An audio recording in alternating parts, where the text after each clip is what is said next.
Gagasan Ganjar Pranowo untuk kemajuan bangsa sistematis dan terstruktur.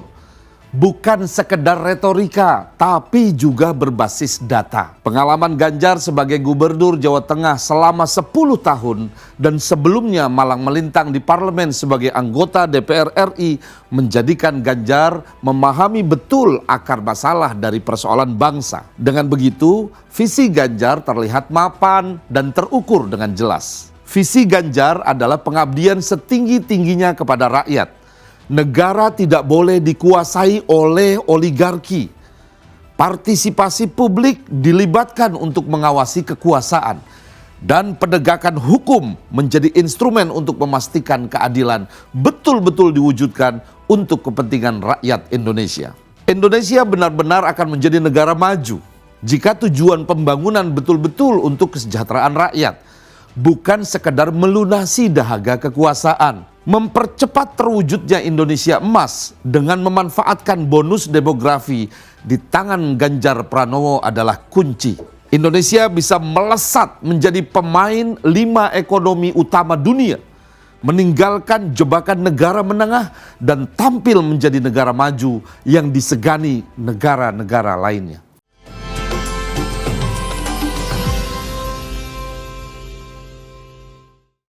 Pada saat elektabilitas Ganjar Pranowo rebound menjadi tertinggi nomor 1 menurut survei beberapa lembaga. Pada Agustus lalu, saya pernah mengatakan bahwa Ganjar berhasil membalikkan keadaan secara perlahan, slow but sure. Meskipun perlahan-lahan, tapi kenaikan elektabilitas Ganjar mampu mengalahkan kandidat capres lainnya, yaitu Prabowo Subianto dan Anies Baswedan di semua simulasi survei. Saya menyebut keunggulan elektabilitas Ganjar Pranowo pada bulan Agustus itu dengan istilah slow but sure. Karena memang Ganjar belum bisa berlari kencang waktu itu. Secara normatif dia masih menjabat sebagai Gubernur Jawa Tengah yang waktunya terbatas untuk melakukan sosialisasi visinya ke khalayak luas. Ganjar belum bisa bergerak leluasa, hanya di hari Sabtu dan Minggu atau di hari libur. Ganjar bisa menyapa masyarakat, bertemu dengan teman koalisi, atau turun ke bawah dan belusukan menjumpai masyarakat. Di hari kerja, dia harus tetap ngantor sebagai Gubernur Jawa Tengah. Dan benar saja, persis seperti yang saya prediksikan, setelah Ganjar purna tugas dari Gubernur Jawa Tengah, pada 5 September lalu, ia merampungkan semua tanggung jawabnya. Lalu berpamitan dengan warga Jawa Tengah yang 10 tahun dipimpinnya. Ganjar langsung tancap gas menggerakkan strategi pemenangannya.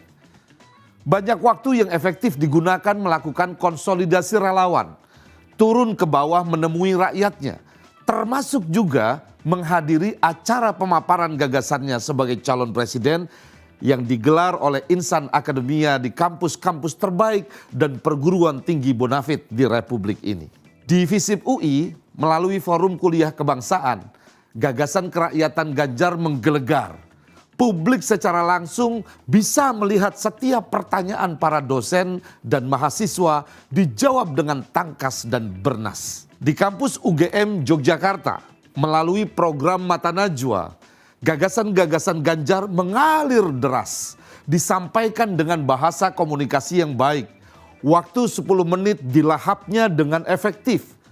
Pemaparannya jelas dan gamblang dan banyak menuai pujian. Demikian juga saat Ganjar mendatangi Universitas Dr. Sutomo di Surabaya atas undangan Badan Eksekutif Mahasiswa atau BEM Nusantara Jawa Timur. Ganjar disambut antusias ribuan mahasiswa. Ganjar menegaskan dirinya tidak memilih-milih tempat untuk dihadiri. Termasuk dirinya tak hanya datang ke kampus besar, tapi juga kampus-kampus di daerah. Bertemu dengan mahasiswa adalah kesempatan istimewa.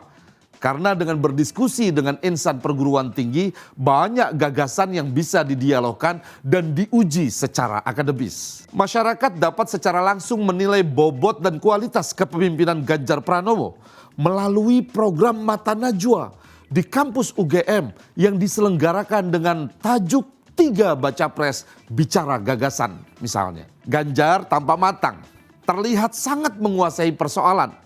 Dan gagasan-gagasan yang disampaikannya memang yang paling dibutuhkan oleh bangsa dan rakyat Indonesia. Dengan modal pengalaman memimpin pemerintahan di Jawa Tengah, Ganjar Pranowo menyampaikan gagasannya dengan dilengkapi slide data, diagram, dan ilustrasi yang menunjukkan alur berpikir yang runtut. Lalu menjawab pertanyaan-pertanyaan dengan bernas dan berorientasi pada solusi penyelesaian. Berbeda dengan Anies Baswedan yang lebih banyak retorika dan minim data.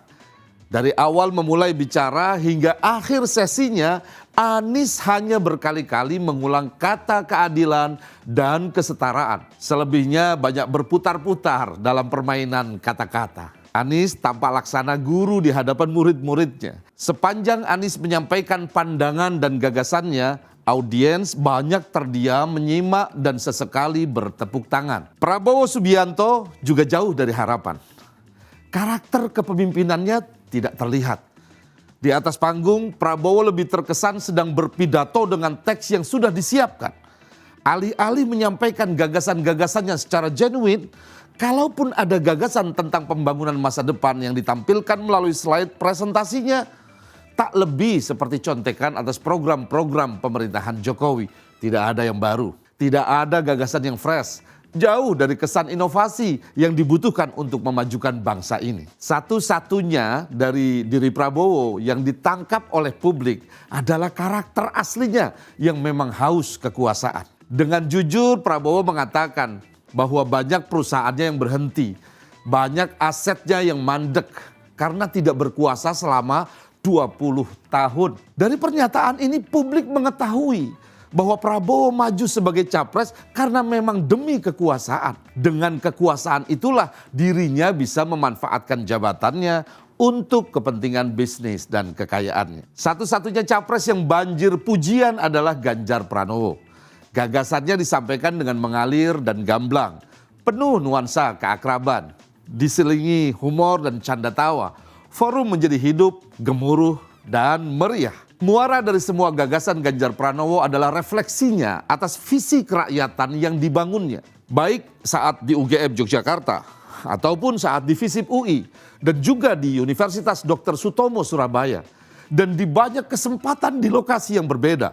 Visi Ganjar adalah visi kerakyatan. Ganjar berkomitmen membawa rakyat Indonesia mendapatkan kesejahteraan, membawa bangsa ini melompat lebih cepat menjadi negara maju dan mewujudkan Indonesia emas pada tahun 2045.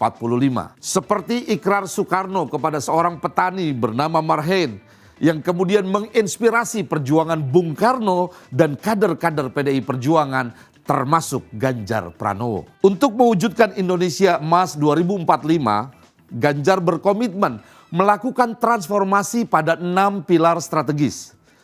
Yang pertama yaitu aspek pangan, kedua lingkungan hidup, ketiga digitalisasi, keempat energi terbarukan, kelima penegakan hukum, dan yang terakhir juga pendidikan. Masing-masing dari keenam aspek itu mesti berjalan beriringan dan tersinkronisasi dengan ditunjang sumber daya manusia Indonesia yang mumpuni dan berkualitas. Memastikan transformasi bangsa dengan 6 pilar dengan didukung anggaran yang memadai dan terukur, digitalisasi pada penyelenggaraan pemerintahan, dan komitmen membasmi korupsi. Ganjar Pranowo telah banyak menyampaikan gagasan-gagasannya.